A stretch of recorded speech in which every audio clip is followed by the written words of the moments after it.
হৃদয়স্পর্শী হিন্দি ও বাংলা গানের সুরের কথা বললে প্রথমেই সঙ্গীতজ্ঞ শচীন দেব বর্মনের কথাই মনে পড়ে।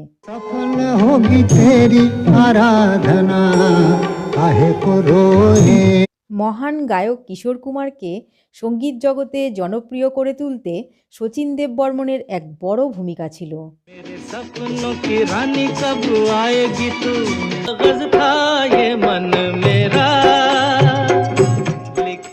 কিশোর কুমার তার নিষ্ঠা ও সাধনার দ্বারা শচীন দেব বর্মনের এতটাই মন জয় করেছিলেন যে শচীন দেব বর্মন ছটফটে মুডি কিশোর কুমারকে নিজের ছেলের মতোই দেখতেন।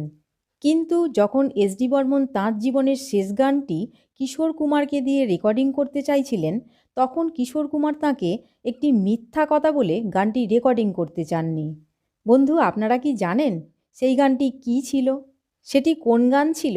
আর সেই গানটি না গাওয়ার জন্য কিশোর কুমার কেন মিথ্যা কথা বলেছিলেন, সেই ঘটনাই আজ আপনাদের সঙ্গে শেয়ার করব।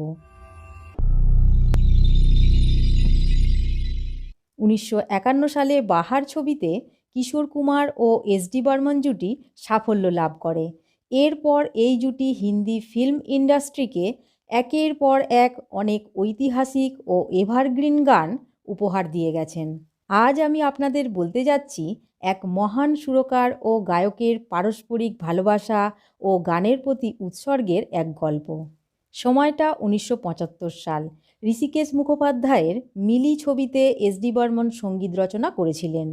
আর এই ছবিতে কিশোর কুমারের কণ্ঠে অত্যন্ত গম্ভীর ও অর্থপূর্ণ একটি গান ছিল, যার কথা ছিল বড়ি শুনি শুনি হে জিন্দেগি এ জিন্দেগি। একদিন এসডি বর্মনের বাড়িতে কিশোর কুমার ও এসডি বর্মন দুজনেই এই গানটি রিহার্সাল করছিলেন। একটি রেডিও অনুষ্ঠানে কিশোর কুমার বলেছিলেন, যখন এই গানের রিহার্সাল চলছিল তখন এসডি বর্মনজি অসুস্থ হয়ে পড়েন। কিশোর কুমারের কথায় কিশোর কুমার যখন রিহার্সাল করছিলেন তখন শচীনজি ক্রমশ উদাস হয়ে পড়ছিলেন। তারপর রিহার্সাল শেষ করে কিশোর কুমার বাড়ি চলে যান। কিশোর কুমার আরও বলেন, ডাক্তার চেক আপ করে এসডি বর্মনকে হসপিটালে ভর্তি হওয়ার পরামর্শ দেন।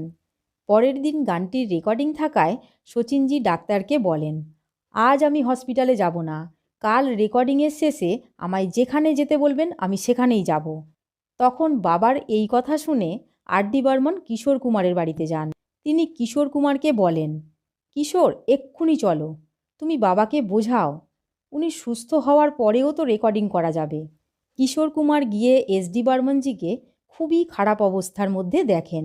তখন কিশোর কুমার তাঁর গলার স্বর বিকৃত করে এসডি বর্মনজিকে বলেন, আমার গলা খারাপ আছে, আমি এখন রেকর্ডিং করতে পারবো না, বরং আপনি হসপিটালে চলে যান, আপনি সুস্থ হয়ে ফিরে আসতে আসতে ততক্ষণে আমার গলা ভালো হয়ে যাবে, তারপর রেকর্ডিং করব। তখন এসডি বর্মন হসপিটালে যেতে রাজি হয়ে যান। তবে তিনি কিশোর কুমারকে বলেন, কিশোর, গলা ঠিক হয়ে গেলে গানটি ভালো করে গেও, যদি আমি নাও ফিরে আসি ভাববে আমি তোমার সামনে আছি, আমি যেমনভাবে বলেছি ঠিক সেভাবেই গানটি গেও। এরপর এসডি বর্মন হসপিটালে চলে যান, কিন্তু রেকর্ডিংয়ের সময় তিনি আসতে পারেননি। তিনি যেভাবেই কিশোর কুমারকে নির্দেশ দিয়েছিলেন ঠিক সেইভাবেই কিশোর কুমার গানটি গেয়েছিলেন।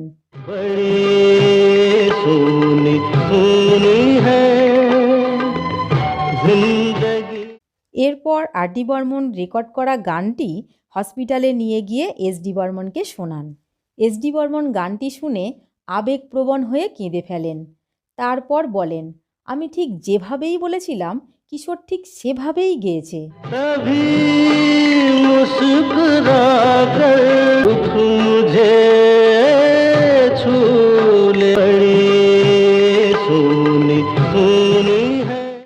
এরপর তিনি ধীরে ধীরে কোমায় চলে যান। 1975 সালের 31শে অক্টোবর সঙ্গীত জগতের এই রাজকুমার ইহলোক থেকে চির বিদায় নেন। বন্ধু, আজ এই পর্যন্তই। এতক্ষণ আমাদের সঙ্গে থাকার জন্য আপনাদের আন্তরিক ধন্যবাদ। আবার পরের ভিডিওয় দেখা হবে।